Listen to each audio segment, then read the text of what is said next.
Hello and welcome everyone to the Tech Sharmit podcast. Today I'm here with another special guest, Sean Rooney, who joins us today from United States of America. If I talk about Sean, then he is a IBM Rising Champion and a well-known expert in mainframe technology with a dynamic career journey that has taken him from a DB2 database administrator to his current focus on mainframe automation and migration. Sean has explored various things in his career, including roles as a storage and system support engineer, which have deeply influenced his uh, innovative approach to automation and a mainframe space. So, in this episode, we are going to talk about his professional journey and his contribution to this IT industry. But before we start, I would like to thank Sean for joining us today in this episode. And now I request you to please initiate the discussion by telling us something about yourself. Yes, hi Amit. Thank you for that introduction. That's a better introduction than I could give myself. Like Amit mentioned, Sean Rooney, currently live in San Diego, California. Grew up in New York. I work for Broadcom as an AI ops and automation client services technical consultant. This is 2024 is actually my 10th year in the mainframe. Despite my pushback a little bit, Amit used the word too. I don't know if I'd go far enough to say expert yet, but once you get to that 10 years point, they start referring to you as an expert. I have the burden of knowledge, I guess is what I would say. But yeah, excited and honored that you asked to have this conversation today. All right, so let's start the discussion. And firstly, like you can share a bit about your career, like how your career path evolved in the mainframes from being a DB2 database administrator to supporting migrations. So we just wanted to know like what initially drew you to this mainframe community and technology. Absolutely. I'll tell a quick version of my story. So like I said, I grew up in New York, about an hour north of New York City, and I went to college at SUNY Albany, which was a state school. I went in undecided. I didn't know what I wanted to do. And then by the end of your sophomore year, you have to declare a major. So I was still kind of undecided, but I was leaning a little bit towards the business school just because those were the classes that interested me. My dad was an accountant and I was always good at math and numbers, so I was like, "Hey, maybe I'll do accounting. That'll just draw me to the business school. I'll declare accounting as my major." Okay. I took one accounting class and I was probably 2 weeks in and I was like, "I am not doing this for the rest of my life. This is way too boring. This is not for me. I don't even want to do this for the rest of the semester, never mind the rest of my life." But at that point, I was already in the business school. So then I was looking at my other opportunities where it'd be easy to switch majors from there. And then IT was the one that drew me in just because those were the classes that always came easiest to me. As a kid, I was always the one fixing the computer, always enjoyed the problem solving, the tinkering with computers type of thing. So that's how I landed on becoming an IT major. Uh, Summer going into my senior year, I got an opportunity arose for an internship on the mainframe storage team for a regional bank called KeyBank. It's based out of Cleveland, Ohio, but they had that office there in Albany. At the time, it was just a summer paid internship. Going into my senior year of college, I would have taken a paid internship doing anything at that time, but that was really my first introduction to the mainframe space. And then, truth be told, when I got there, I kind of looked around the office and then I saw everyone was kind of closer to retirement age than closer to college student age. And that really wasn't unique to that bank there, right? That's kind of a mainframe space, mainframe environment as a whole type of thing. So I kind of thought to myself, I was like, if I stick this out long enough, I'm going to be the only person left who knows how to do everything. So that's when I really like dug my hands into the mainframe space too. And then something I want to touch on, you asked what initially drew me to mainframe. There's kind of this idea among mainframers that they think college students view the mainframe as kind of this older, boring technology that no one wants to work on. It's not cool or whatever it is. In my case, I found that most college students just they've never even heard the word mainframe. If they have heard it, it's in the movie of like, I'm hacking a mainframe, but they truly don't understand what a mainframe is. So even though in the technology space, it may be considered this older technology, I wasn't introduced to it until I was going into my senior year of college. So it was something that was new and exciting, like to me, because I was 1 year away from graduating. And it's like, what do you mean there's this technology that runs the whole world that I've never heard of before? So my peers and people I've talked to, they kind of have the same experience where these mainframers think students are like, oh, that old lame technology, where to me, it was this new technology that I had never heard of before. So that's definitely what initially drew me to the mainframe. Okay. Your journey sounds very interesting because the way you took those initial decision that no, this is not the thing which I wanted to do, Yeah. not only for the semester as well. So like it's not that easy to take those decision where at the right time, because there are still so many students who wanted to take some decision but they are afraid of going in the particular direction. So still, Mhm. like I really appreciate your ability to talk to take all those decisions which is good for you, and you can see like now you are in a mainframe community and you are contributing a lot. So maybe this community is waiting for you and that's why you took a Yes, yes. decision. Okay. So Sean, like as someone who have held various roles like a storage and system support engineer, how do these earlier roles influence your current work in mainframe automation and migration related domain? Sure. So I was lucky enough to start off on mainframe storage, which I feel like it's a very good starting point to get into the Hmm. mainframe space, just because, especially learning about the mainframe at first, it could kind of be overwhelming. Storage was good because it's something where I was able to articulate to my friends what I do for work, which I think is something we all struggle with in the mainframe space. But specifically with storage, I was like, okay, everyone has a cell phone, everyone has an iPhone. I was Yes. like, you know how you have photos that take up storage and you know how you download apps that take up storage. It's like, well, that's what I'm doing, just a much, much bigger scale with this refrigerator sized computer. I'm kind Yeah. of managing that storage type of thing. So I started on storage. I was there for a few years. Then I moved over to the database DB2 team for a few years because there were two people retiring at the same time. So they just needed someone to slide over. And I was more than happy to. And now I'm in automation. One of the things I like to preach is that so unique and so cool about the mainframe space is that there are all of these roles that are out there. And although they're all within the mainframe space, they're just so different from each other. So I view that as something that's unique and exciting about the mainframe, that there's just always something to learn, and you could spend the rest of your life learning something you didn't know before, you didn't even know existed before, or a product you didn't understand before. That's not something that's daunting or stressful or intimidating out there about the mainframe space. I view it as just the way my brain is wired. It's like, oh, it's cool that there is all this stuff out there for you to learn, that kind of that lifelong learning, that lifelong journey where it's like, if I stick in this mainframe space, I'm going to be learning for the rest of my career. And that's something that's really unique and really cool about the mainframe space as a whole. Okay. All right. So, looking back on your career, what do you think? What are some of the defining moments that helped you, that helped shape your approach to the mainframe technology and automation? Yeah, definitely. Um, I'm gonna flip it and ask a question to you. Mhm. Have you ever seen the movie 2001: A Space Odyssey?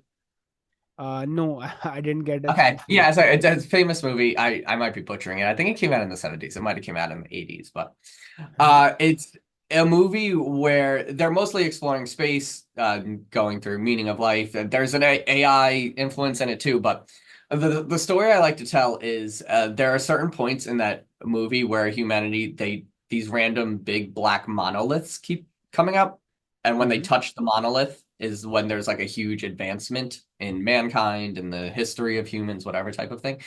I say that is me with the mainframe space.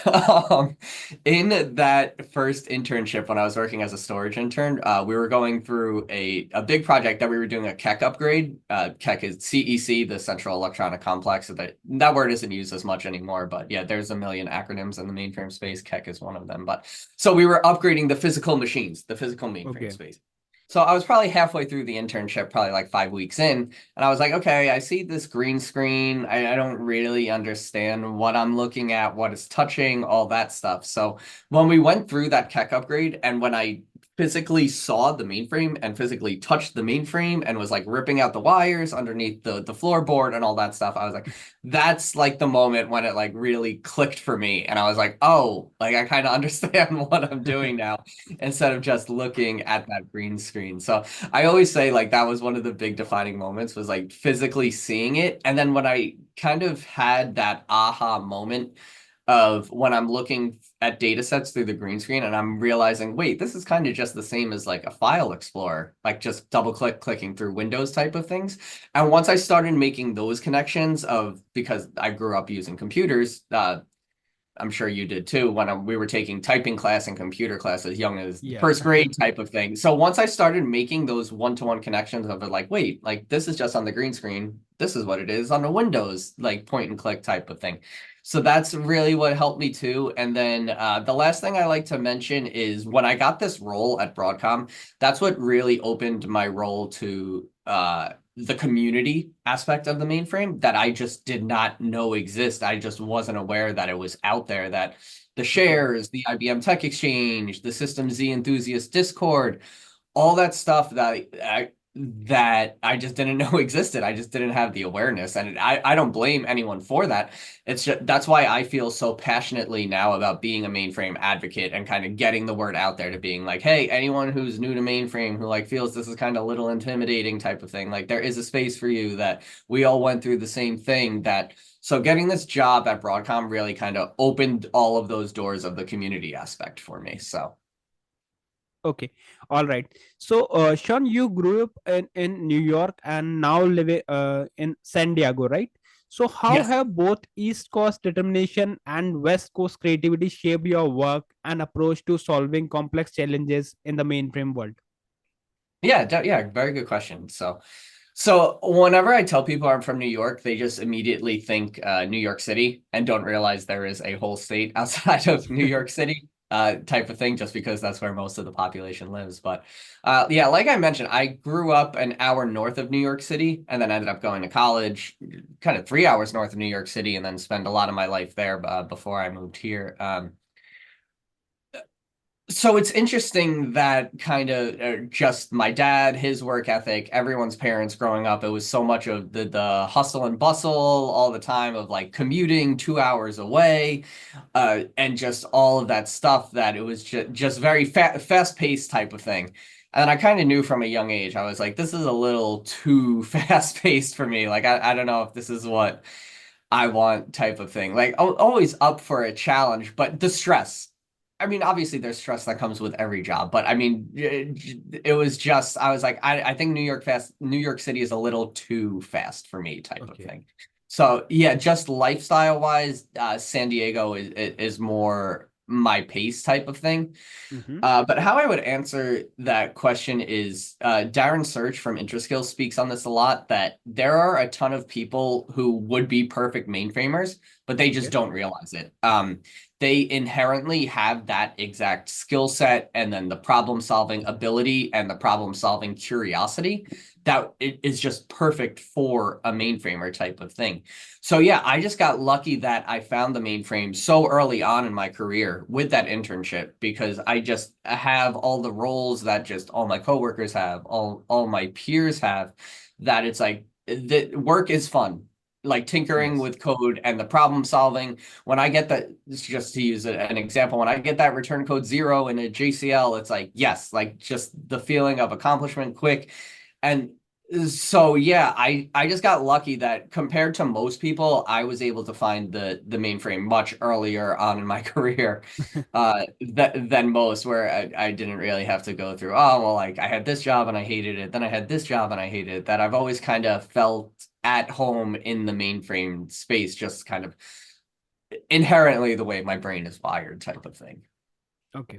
And I think San Diego has a vibrant tech community.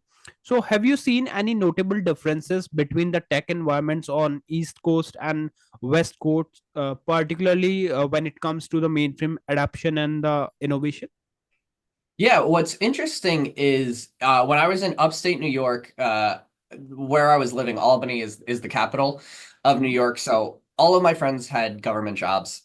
So Okay. so really the tech space, there has been a bigger tech space now because actually where I went to college, UAlbany, there's a lot of they're inventing a lot of new they're not inventing new technologies. They're building new technology buildings and more focused IT focused like majors they're offering than when I was there too. And there's a lot of pharmaceutical companies in upstate New York Okay. too. So I had a unique experience where there really wasn't too much of a a tech space there, and especially outside of the mainframe, besides that one mainframe that I was working on type of thing. But San Diego is a completely different experience. So San Diego is really starting to boom in the technology space. And when you think about it, why wouldn't it? Especially with people working remote in a post-COVID world. I have so many friends I made who just moved here during COVID type of thing. They were like, well, I was living somewhere. And I was like, well, why am I living here if I'm working from home? Like, I'd rather be in San Diego. So Yeah. I'm glad you asked this question because it was actually just reported this week that Snapchat is planning to open a San Diego office in 2025, and they'd be joining Apple, Google, and Amazon in opening new offices here in San Diego. And Qualcomm already has this big presence in San Diego. Okay. So like I touched on in the last question, I have just started to explore those San Diego-based tech communities, which that area is booming, which has been awesome. LinkedIn has been such a great resource to find those communities. So I'm looking forward to get as involved in that community as I am specifically with the mainframe communities. Um, any mainframe presence I found, it definitely does exist. But especially in Southern California, it's those typical governments, kind of the county of San Bernardino is nearby. I know county of LA still uses mainframes and stuff like that. And then just another point I wanted to touch on, because I was just talking to someone about this yesterday too, where all of these quote unquote like new, cool, exciting tech-based companies are the ones moving to San Diego. And as cool as that is, I have friends here who work in the tech space, live here in San Diego, and then when I tell them I work in the mainframe, they're like, "Oh, are you serious? Like that still exists? Like the typical Okay. like you code with Rex, like people are still using Rex, like COBOL, like that type of stuff." But they're the ones that are working at the Qualcomms and at the Googles and at the Amazons, and then they're the ones who are having trouble finding job security type of thing. So they act like I'm the crazy one for working in the mainframe space, but I am a huge mainframe advocate and I preach to them as much as I can. I'm like, hey, if you want to get in the mainframe space, you will not regret it. It's a lot more job security. And in my Yes. opinion, it's more interesting and more exciting than everything else. But yeah, so that was just another point that I wanted to touch on. Okay. All right. So yes, mainframe is ongoing. Like it is still there in the market because I Yeah. also heard a lot of myths around it that it is going somewhere, it is about to die, but it's not true. There are Yeah. many experts who are still utilizing this community, this technology, and this community is enhancing day by day. So Mhm. that's what are the things. And Sean, like mainframes have been around, as we know that it is around for a decades. So yet we are seeing more and more innovation like automation and AI being integrated into these systems. So, where do you see the future of this community, or especially the mainframe automating, Mhm. heading in the next 5 to 10 years, as per your? Yeah, I really like this question because, like I said, so I'm in the 10th year now. I'm one of the things I enjoy about being in the role I'm in is just at the time I entered the mainframe space, Mm-hmm. it felt like, I don't know, I'm trying to think how to word this. And there wasn't much change Okay. at when I showed up to the mainframe space in 2014 between like the past 30 years, the past 20 years until that time in 2014. And now going from 2014 to 2024, I feel like there's been a huge change and a huge jump. I don't know if I would necessarily use the word advancement. Maybe I would use the word usability. Okay. Just because I'm in a rare space where I'm one of the few people who started 10 years ago and I'm able to bridge the gap between I started on a green screen. There was no option for Zoe. There was no option for VS Code. At Okay. that time, I spent many days being like, I wish something like this existed, type of thing. But it's cool because I'm someone who has more the familiarity of VS Code, and that's how I would prefer to code, kind of mouse point and click type of thing, and someone on the green screen because that's just how I learned it because that was the only option at the time. So I'm actually giving a presentation at this upcoming share with Cody Okay. Giardinello, who's also at Broadcom in Washington, D.C. on, I believe it's titled Automated Symphony, Orchestrating Automation Using Python and Ops MVS. So to answer your question of where I see the future in the next 5 to 10 years, my answer would be more of bridging that gap between kind of old school mainframe and new school mainframe, and just maybe if it's not necessarily replacing COBOL with Python type of thing, but more them working together. And especially with AI, like AI coders and things like that, I would love something where it's like, hey, this is what the code is doing in COBOL. Here's how we could code it in Python, and they're both accomplishing the same thing, Okay. type of thing. So that's where I mostly see it going, is more of bridging that gap. I think the word modernization is overused a little bit, but the answer is more modernization than has gone on in the first 60 years of the mainframe. Okay. All right. So let's talk bit about the role of industry conferences, because just Yes. you mentioned that you are going to take few more conferences in the upcoming Mhm. time. So what do you think? Like, what role do you think that industry conferences and forums play in keeping the mainframe community vibrant and innovative? And how has the speaking at these different event influenced your own career? Yes, I always point to conferences and forums are that's what took working on the mainframe as from just a job to an actual career and something I enjoy doing and then want to do for the rest of my life. That especially at first it was kind of like, okay, like this is a job. It pays decent. I work 9 to 5. If besides when I'm on call, like I get to go home and just not really think about it. Like it's not like I have homework or anything like that. But yeah, I would just go into the office. It was cool. I enjoyed it, but when I discovered the conferences and the community aspect of it, that's where it got to a point where I was like, okay, this is becoming part of my personality, and I enjoy that it's becoming part of my personality. Especially when I was starting out and I would meet people and they would refer to themselves as mainframers, which is like a very common term. But at first, when I was starting out, I'd be like, I mean, you guys are losers. Like, you consider what you do for work, like your identity type of thing. But now, personally, it's like, oh, I get it now. Like, I am a mainframer, and I'm proud to be a mainframer. So yeah. So to answer your question, kind of the community aspect, it's what's so cool is, uh, there are so many people I talk to every day in the mainframe space who don't work for Broadcom. I Okay. message with them every single day, whether that's on Discord, whether that's in on LinkedIn, anything like that. And when I try explaining that to my friends, I'm like, oh yeah, like I talk to people every day who have my role just at a competitor company. They're like, wait, what do you mean? Like you're allowed to do that? Like type of thing. So that's another thing that's so cool and unique about the mainframe space, is where there is the phrase I like to use is healthy competition, where that is truly what it is, where there's enough space for all of these companies and we're all working together to advance the mainframe as a whole. So that's something that's so cool, so unique about the space as a whole, and something that I don't think many other industries have, where it's kind of more, especially when it comes to business, it's more this cutthroat like type of thing. And whereas here, I feel like it's a healthy competition, and we all want to advance the mainframe space and then leave. Not that we found it in a bad place, but leave the mainframe space better than we found it, type of thing. Okay.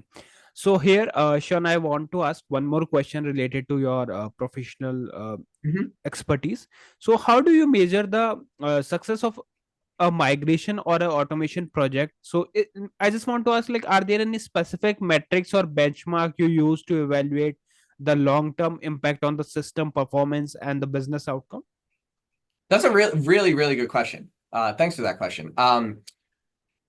It's funny because on paper it's kind of like, okay, there are these business contracts that tracks like, okay, it's our job. You're on automation product A. We just got to get you to automation product B. Like on paper, that's kind of all it should take, right? Like kind of just code conversion. But there is just so much more that goes into it than just doing that code conversion. Especially being in a client-facing role that I am now and wanting to keep the customer happy, and especially these migrations aren't just, it's like, okay, here, we'll take 1 week and then we'll be on site and then the migration will be done. A lot of these migrations take years. So you build those personal relationships right now I'm working with a client in Australia. They're all the Okay. way on the other side of the world. We talk every single day, like type of thing. Like these are people that I talk to every single day. So you build those personal relationships. So right now, a lot of my specific projects, they involve migrating from Solve Operations, which is an old Broadcom, formerly CA product, that's being sunsetted, to Ops MVS, which is Broadcom's current automation product. Uh, so since there are people on my team who've been doing this a lot longer than I have, I feel like my role personally is making sure the client understands and is taking advantage of the full potential of Ops MVS. So mostly that knowledge transfer portion and getting the clients up to speed, and just showing them the ins and outs of Ops MVS and making sure they're using it like to its maximum potential, because no one's going to benefit if we just do that code conversion and then just hand it off to them and be like, okay, it's up and running now, but they don't understand what's going on type of thing, you know? So personally, my role, I feel it's like, it's comes from a standpoint of making sure they understand the product and they're taking advantage of the product. And in an ideal world, after we finish this conversion, it's like we're able to just hand it off to them, and best case scenario, they never come back to us with any issues, because at Okay. that point they'll fully understand the product, and then we've successfully done our jobs of, it's like, hey, we completed the migration, we completed the knowledge transfer. They truly understand the product now at this point. Okay. All right. So, Sean, have you had any mentor or maybe influential figure who have shaped your career throughout your professional journey? Yes, I have a few. I really hope apologies if I forget anyone, but I have probably about 10 names here. I'll run through them quick. Darren Search, who I mentioned earlier, he is the CEO of InnerSkill. I have lost count of how many presentations we've done together, Okay. especially even just this year. But we have another one coming up at GSE UK in a few weeks if people are not sick of us yet. Technically, within this role at Broadcom, I would like to thank David Mills, Tim Burrell, and Don Furtenball. They've been, everyone else on my team, they are fantastic teachers. It is one thing to know the technical side of everything and all of the mainframe and all these products, but being a teacher is a totally different skill, and Yes. all of them have it, and I'm very appreciative of it. Let me see. Stephen Perva and Mike Fontanetta, who work at Insono, they've opened a bunch of doors for me. I would like to shout out Stephen and his System Z Enthusiast Discord channel, Yes. which is just, it's a place for mainframers just to talk. And I believe it's over 2,000 people at this point. We just talk about the mainframe type of thing. It's very cool. Um, Shari, who works at IBM and runs the IBM Champions program. We grew up in the same hometown, so that was an immediate connection there. And another thing, yeah, the IBM Champions program, she was like, hey, you're kind of doing all of this advocacy. All you need to do is put it on paper and you'll get kind of this title of an IBM Rising Champion out of it. And I was like, what do you mean? I didn't even know this existed. But yeah, one of my favorite things, how I would describe the IBM Champions, is it is a group of people who, one, refuse to say the word no if someone asks for help with something. They refuse to say the word no. And then two, they refuse to hear the word no. If they have an idea of something that they are committed to, I'm not in an annoying type of way. It's like, no, I am determined. I am going to do this type of thing. It's from an inspiration point of view, not a pest point of view type of thing. So that's one of my favorite things about the IBM Champions as a whole. I would like to thank Scott Murray, Rob Belanti, and Art Rabisky, who gave me that first opportunity with that internship. I did not realize, they probably did not realize, they were paving the rest of my life at that point, and getting me to this point where I'm as you could tell, I'm very happy with my role, how everything has played out and everything like that. And then lastly, I would like to thank Rich Resnick and Dean Inman, who are my current managers here at Broadcom. Especially, I would like to thank them because I'm coming up on 3 years at Broadcom. So when I started, it was kind of the tail end of COVID. Was kind of going through a 30-year-old crisis at that time and dyed my hair bleach blonde. So when I was going through the interview process, I had bleach blonde hair. So I did not look the most professional at the time, but they decided to take the chance on me. I feel like it's worked out. I hope that they feel the same way. Okay, all right. So, Sean, like we have many things to discuss, but just because of the limitation of time, I would like to ask my last question. And the question is related to your hobbies itself. So, Yeah. what hobbies or interests do you pursue outside of your professional life that keeps you stay motivated and inspired? Yeah, definitely. Living in San Diego, anything outdoors related. Usually the first question I get is if I'm a surfer. I have gone out to surf. It's not my favorite just because it's a little too slow. It's too much sitting around on the surfboard waiting for a wave to come. So definitely beach volleyball is one of my favorite hobbies too. And then yeah, very stereotypical San Diego, beach volleyball and then yoga. And then also definitely I would say one of my favorite hobbies is music festivals. I'm very spoiled here in Southern California that year round we're able to have the outdoor music festivals. We're so spoiled that if ever one of our favorite music artists is playing and it's indoors, we're kind of like, indoors type of thing. So yeah, very very lucky to live in San Diego. But yeah, that would be my answer for my hobbies. Definitely music, and then anything outdoors because I'm lucky enough to live somewhere where it's enjoyable to be outdoors 365 days a year. Okay. All right. So thank you so much, Sean, for joining us today and for sharing all these information with us. I hope you also enjoyed the discussion and looking forward to stay in touch with you. So thank you and have a good day. Yes, thank you, Amit, and thank you for giving me the opportunity to talk about myself for 30 minutes. So Thank you.